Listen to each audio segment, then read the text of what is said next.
Assalamualaikum warahmatullahi wabarakatuh. Alhamdulillahirabbil alamin wassalatu wassalamu ala asyrafil anbiya'i wa imamil mursalin sayyidina wa maulana Muhammadin wa ala alihi wa sahbihi ajmain, amma ba'du. Para pemirsa yang berbahagia, penggemar program Kultum Ramadan Lazis Wonokerto Maju yang pada tahun ini mengambil tema tentang wakaf.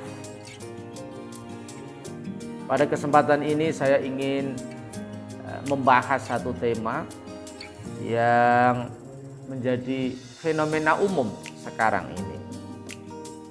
Apa itu hukum mengunci pintu masjid di luar waktu-waktu sholat?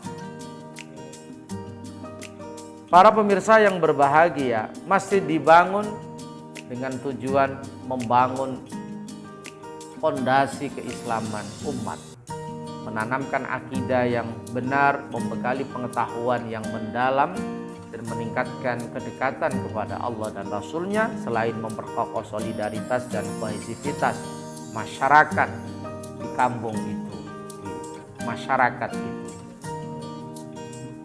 Untuk menjalankan fungsi ini tentu kita berharap masjid betul-betul menjadi pusat peradaban umat Islam. Masjid yang selalu terbuka untuk kegiatan sholat berjamaah, masjid yang selalu terbuka untuk menggali ilmu-ilmu keislaman, baik itu tauhid, fikih, tasawuf, akhlak, sejarah peradaban Islam, ekonomi, syariah, dan lain-lain. Kita ingin masjid betul-betul menjadi pusat studi keislaman dan peradaban, yang dari masjid akan lahir kebangkitan Islam yang kita cita-citakan bersama. Masjid yang ideal seperti ini tentu membutuhkan anggaran yang besar, membutuhkan sumber daya, guru, teacher yang mendalam, yang profesional, membutuhkan gerakan anak muda yang progresif untuk menghidupkan masjid dengan kegiatan-kegiatan yang positif. Bagaimana membangun perpustakaan yang mampu menarik minat baca, bagaimana menggerakkan spirit keilmuan sehingga anak-anak muda bisa aktif untuk mengaji, untuk berdiskusi, untuk melakukan bedah buku, untuk menajamkan isu-isu modern, untuk bagaimana Islam ini bisa berkembang di kulli waqtin wahin, pada setiap masa, pada setiap era. Para pemirsa yang berbahagia, tapi kita tidak menutup mata bahwa masih belum banyak masjid yang mampu menjadi pusat peradaban Islam.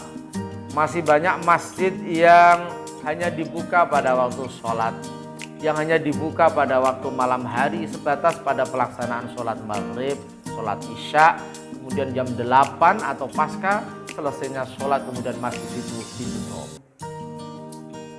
Bagaimana hukumnya? Menarik apa yang ada di dalam kitab Al-Majmu' Syarhul Muhadzab juz 2 karya Imam Nawawi. Di sini Imam An-Nawawi mengutip pendapat Imam Syaimari.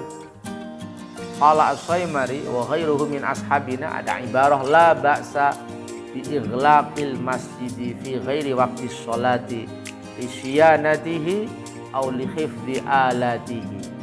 Hakadha qaluhu wa hadha idza khifa imtihanuha wa diya'u ma fiha wa lam yada ila fathiha hajatun.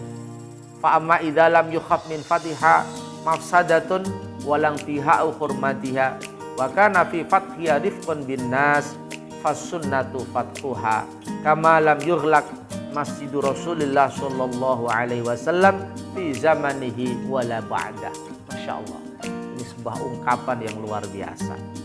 Tidak apa-apa mengunci masjid pada selain waktu sholat, tetapi dengan tujuan lisyanatihi, untuk menjaga masjid itu, au li hifdzi alatihi, untuk menjaga perabot-perabot yang ada di masjid itu.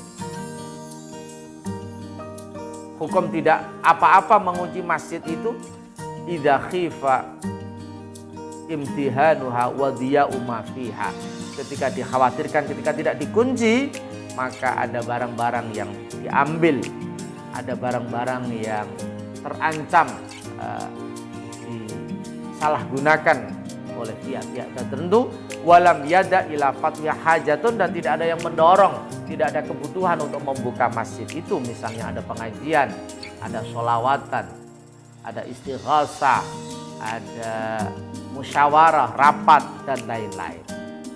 Tapi kemudian Imam Nawawi meneruskan fa'amma idza lam yukhaf min fatiha mafsadatun walang tiha ukhurmatiha. Jika tidak dikhawatirkan, artinya ketika masjid itu tidak dikunci, tidak menyebabkan perabot-perabotnya diambil oleh pihak lain, tidak merusak kehormatan masjid itu, dan ketika membuka masjid itu akan membawa kasih sayang, kedamaian kepada masyarakat, fasunnatu fathuha, maka yang disunnahkan adalah membuka masjid itu sepanjang waktu, karena masjid memang makanul ibadah, tempat ibadah. Masjid adalah makanu qiraatil Quran, tempat untuk membaca Al-Quran. Masjid adalah makanu ta'allumil ulum ad-diniyah, tempat untuk mempelajari ilmu-ilmu keislaman. Masjid adalah markazul ilmi wa thaqafah, pusatnya pengetahuan dan peradaban. Maka disunahkan untuk membuka masjid itu sepanjang keamanan barang-barangnya, perabotnya, kehormatannya tetap terjaga, tidak disalahgunakan oleh orang lain yang tidak bertanggung jawab.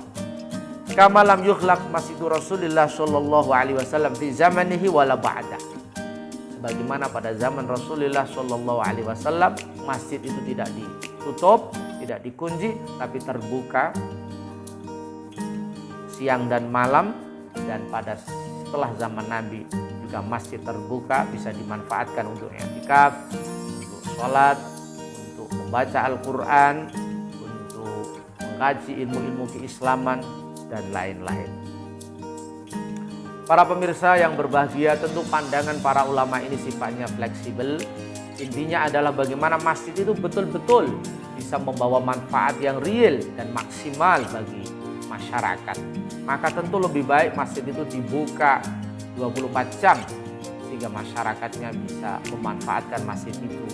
Karena semakin banyak masjid itu dimanfaatkan, maka jariah orang-orang yang memberikan kepada masjid akan terus mengalir dengan deras, wabil khusus kepada mereka yang sudah wafat, membutuhkan transfer pahala yang dari orang-orang yang masih hidup, sehingga di alam barzah mendapat rahmah dan maghfirah, kasih sayang dan ampunan oleh Allah Subhanahu wa taala.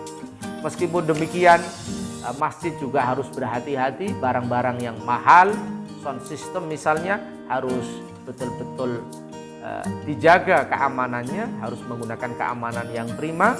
Kotak-kotak amal masjid harus dijaga keamanannya, dan barang-barang yang mahal, barang-barang mewah, barang-barang yang harus dijaga keberadaannya harus tetap dalam pengawasan dan lindungan. Di satu sisi masjid bisa terbuka 24 jam untuk kegiatan-kegiatan ibadah, keilmuan, dan kemasyarakatan. Di sisi yang lain, keamanan barang-barang masjid tetap terjaga dengan baik. Demikian, semoga bermanfaat. Kurang lebihnya mohon maaf. Wal-afu minkum. Wallahul muwaffiq ila aqwamit thoriq. Assalamualaikum warahmatullahi wabarakatuh.